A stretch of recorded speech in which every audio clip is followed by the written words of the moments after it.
God Eye. Episode 1. Young Bobby Brown. Morning, just as the sky lit up, while the whole of San Francisco was still hidden in the darkness before dawn. Whoosh. A young man reacted on instinct, throwing off his warm and comfortable covers, jumping up from his bed, and putting his clothes on. All of this was done in less than one breath. At this time, most of the other students were still sleeping. The young man was between 13 and 14 years old, with a slim body and a childish face. He wasn't super handsome, but still good looking. His eyes were especially clear and full of fighting spirit. Just a bit longer, and I will be eligible to finally get my orange belt. Then I'll have all these other idiots shut up, the young man says, still sounding a little sleepy. This young man's name was Bobby Brown. Half a year ago, he came from the recruitment center at Belmont to the San Francisco City Training Facility, based on his superb performance. The city's training facility was very reputed, as the fighters that reached the top there were said to have mystic abilities of controlling things such as their chi, helping them on their path to becoming immortal beings. Back at Belmont, he was a genius for his age, and was the first to receive a yellow belt at his age. From then on, he left the life of mortals, and stepped into the gateway of becoming one of the greatest fighters to have ever lived. At that time, every old person in the city praised him for his talent, saying his future could not be measured. His family, friends, and other relatives all had big hopes for him. However, only Bobby knew how much more effort he put in than his peers, allowing him to become the genius of Belmont's recruiting center. With the goal of becoming one of the greatest fighters to have ever lived, he knew that one of the only ways to get there was by learning to control his chi at the main training facility at San Francisco. Chi was the latent life force that exists in everyone and everything. By learning to harness this latent energy, a person could gain superhuman capabilities and use them in extreme forms of combat. The control of one's chi would allow them to have extraordinary abilities like super strength, speed, stamina, elemental control, hyper-awareness, and at times, even invulnerability. The Belmont Recruitment Center was one of the main martial arts organization's side branches. Every 5 years, there would be 2 people recommended to the main facility. The person who came with Bobby was Jessica Park, a girl who had received her yellow belt from the recruitment center only 2 months after him. After leaving Belmont, Bobby was full of fighting will, determined to go to the main facility and show off his skills. However, it was only after he had reached there that he realized that he was just a frog at the bottom of a well. In terms of population, the recruitment center at Belmont only had 100 people, with just 7 or 8 around his own age. At the main facility, there were tens of thousands of people, with rich people who controlled large amounts of land and had huge resources. Compared to the competition at Belmont, the competition here was 100 times more. Back at the recruitment center, it was considered a talent, even a genius by some. Here at the main facility, he was merely considered to be one of the lowest level of fighters for his age, a lowly amateur student. Throughout the history of his family, there were many kids his age who had broken through to go on and achieve great things at the main facility at San Francisco. There were even some who were so talented that they managed to secure a black belt just a year or so after coming there. And according to some rumors, some of the family elders had even attained the ability to completely manipulate their chi. Confronted with this reality, Bobby started to realize that he was nothing compared to them. He had been innocently ignorant and small in comparison to all of their greatness. Also, Jessica, the beautiful girl who came with him from Belmont, slowly became distant from him after she began to interact more and more with the other students that had joined from the city itself. While they were still at the recruitment center, Jessica had looked up to Bobby in awe and even adored him. But at that time, Bobby was always so busy focusing on his skills, ignoring her. Now, he became more and more desperate and put in even more effort into his training after feeling a sense of gnawing despair. He had to be amongst the top-performing students to have his place here at the main facility intact. With every passing year, there were students that were called up, and there were those who could not make the cut and were sent back to the towns they came from. He made an oath he would take a spot right amongst the best there at the main facility, and he had decided that he would never come to the point of being sent back home. After washing up, Bobby Brown took a deep breath and then ran towards the facility's training ground. "Ha ha!" he exclaimed, as he practiced the technique of the flaming metal fist, a secret family fighting technique. Flaming metal fist was only a core martial art, but Bobby practiced it carefully, polishing it beautifully. In layman's terms, normal martial arts were divided into 5 categories: core, low, middle, high, and peak. Normally, the higher rank of a martial art, the higher the damage dealt by it would be, and the better it would be for increasing the strength of the user, helping him or her in the process of cultivation. Core martial arts, the lowest of martial arts, were used to strengthen one's body and blood, and the damage dealt by them was very low. However, with Bobby having no exceptional talent, it was very hard for him to learn martial arts of a higher rank. "I have been on the rank of the yellow belt for a long time. I need to practice a lot before I am worthy of the orange belt," he thinks to himself as he pushes himself harder. After practicing for a while, Bobby's face was drowned under a screen of sweat, and he was breathing heavily. He was not a bad fighter. He was just slower than the others. The reason why he couldn't catch up to the others was because he didn't have martial skills of the higher ranks. He also wasn't rich, like the other students who could buy precious pills to help increase their strength. There were a few families who would give their children precious strength pills right from their birth. These students would have enough strength to break through the first 3 belts by the time they were just 10 years old, gaining an unfair advantage over the others. At the starting line of life, Bobby Brown was already far behind them. Half an hour later, the sun slowly rose into view. On the training ground, some of the students grudgingly dragged themselves, while some others laughed and joked with their peers. However, when their gazes landed on Bobby, their eyes suddenly became cold, and some even showed disdain. This attitude wasn't pointed at Bobby alone. These students looked down upon anyone who came from the other lower facilities, like the recruitment centers from the nearby towns. In front of these students, they felt a certain amount of pride and entitlement. While Bobby was lost in his thoughts, a voice came whistling from the back. "Little broomstick, stop right there." Pah! A hand as strong as metal hit him hard on the shoulder. "You," Bobby said, looking at the person behind him as he was caught off guard. Almost falling to the ground, he stabilizes himself and stands straight. Luckily, his core skills were good, and he steadied himself in time. The hit came from another student, dressed in black. His body was fit and muscular, and he had thick eyebrows. His eyes had a tinge of playfulness inside of them as he looked down at Bobby Brown, who had just regained his balance. "Tom, why would you do that?" Bobby said, with a face full of anger, wanting to hit him. When Bobby first came to the city, the two of them had a little conflict. This was because Tom was mocking those who came from the poorer towns, and Bobby was not happy with this and spoke out against him, calling him an entitled bully.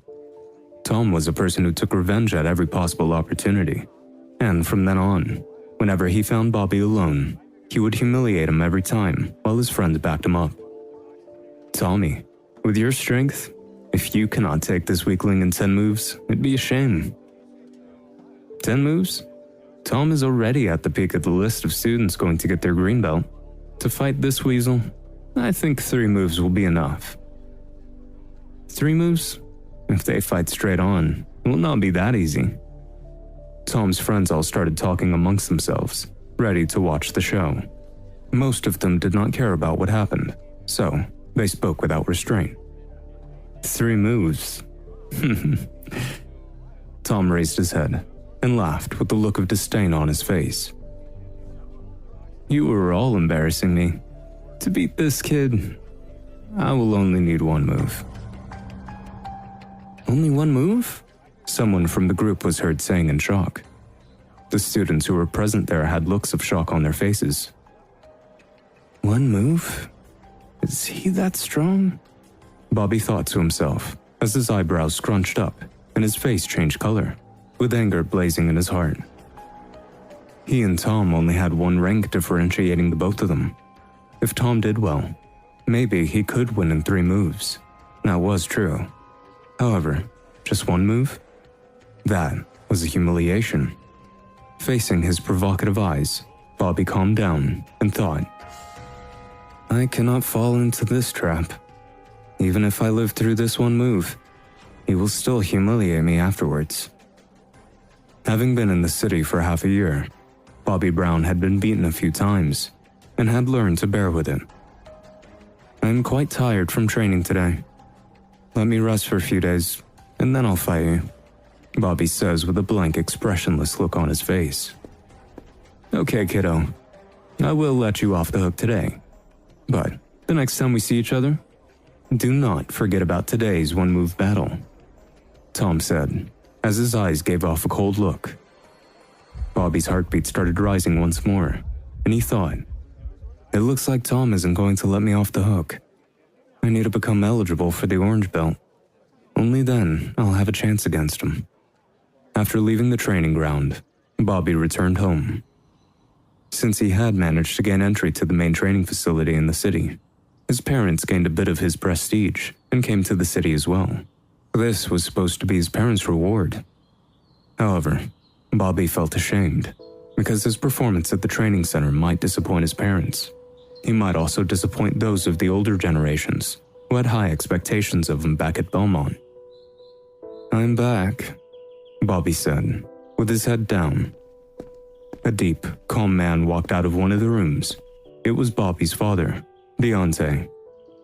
Bobby, come quick and have something to eat, his mother, Ashley, said, with a caring look in her eyes as she walked out of the kitchen with a plate of food in her hand. Every time Bobby came home, he was able to feel the warmth and love of his family. Thanks, Mom. This tastes so good, he mumbled, with his mouth full of food. While they ate, Bobby realized that his mother and father did not speak much, as opposed to normal days, when they would keep asking him about his day. He felt as if there was something on their mind, something they were hiding from him. Mom? Dad?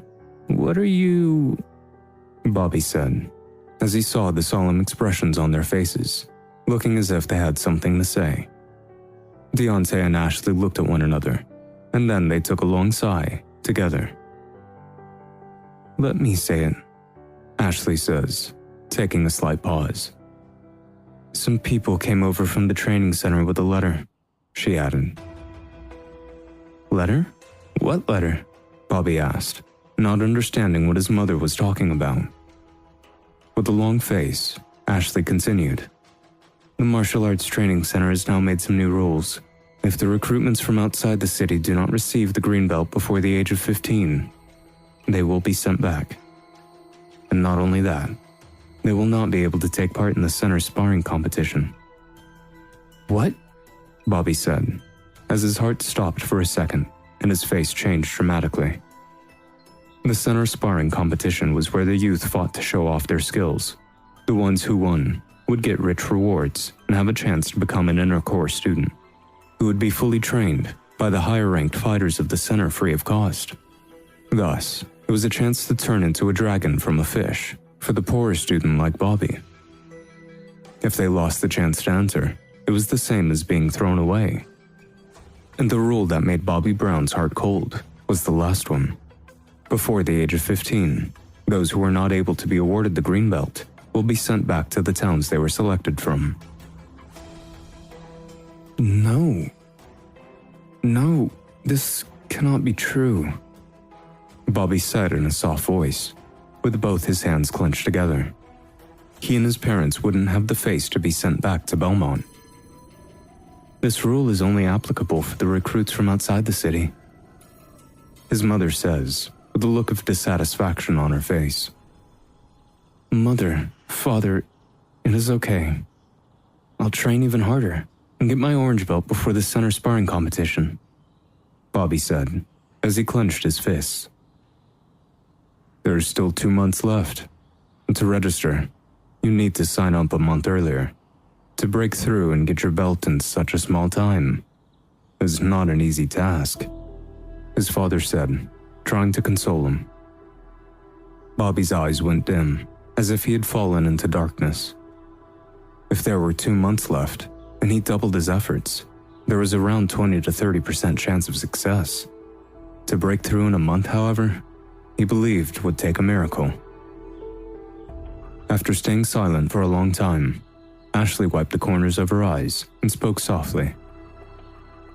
Bobby, it doesn't matter if you fail. You still make us proud every day. The most that will happen is us returning to Belmont and living a normal life. Yeah, if we return, you will still be the most talented one there. I'd rather have you be the head of a chicken than the tail of a phoenix, Deontay said, as he nodded his head in agreement. Being parents, they would rather have their children be safe, even if their lives would be normal. But return to mediocrity, that was what was bothering Billy the most. No, I am not going back to Belmont to lead a normal life, Bobby said, shaking his head in determination. He once swore an oath to perform well and become a master of the martial arts. His heart yearned toward the teachings of chi control, which lay beyond the attainments of the black belt. How could he be willing to lose and return back in this manner? Bobby restrained himself from crying, screamed, and merely ran out of the house. Bobby, don't be stubborn, his parents shouted. Boom! Suddenly, thunder and lightning rumbled in the sky, and it started raining. Bobby kept the despair in his heart, howled back at the sky, and ran out into the rain. The lightning flashed everywhere, making his face light up. Not good, Bobby thought to himself, as he felt a cold wind bearing down on him. When he looked up, he was shocked by what he saw. From the time of his birth, he had never seen lightning like this, so closely packed together, like a spider's web. In that short moment, the lightning above seemed to be controlled by some power, something that made it concentrate in such a small space. Phew! A black streak came from out of the light in the sky. It passed through the lightning and caused beautiful dreamlike ripples to appear. It was impossible to imagine what the black line was, as it even engulfed the light from the lightning in the sky. Bobby Brown felt his feet go numb. His hair and clothes turned black, and thunder rang in his ears nonstop. And then suddenly, the whole world went dead silent. What is this? He thought to himself, as he looked around himself in confusion. His face was white, and looking down at his feet, he saw a weird black marble, like an eyeball. It looked like all the black energy was emanating through this marble itself. The eye-like marble seemed like it had life, giving off a thumping sound as it moved around and then began to stare at Bobby right in the eye. However, the eyeball seemed to thump in sync with his own heart, giving him an unusually friendly feeling. At this moment, he felt some kind of impulse, almost as if he was being summoned. Does this item have life? He thought to himself as he held his breath, ready for any signs of danger. However, before Bobby could move, in a swift motion, the marble swooshed into his left eye. Ah! He screamed, and then fainted immediately after. Before he blacked out, he had only one thought. I'm screwed. I think this is going to blind me.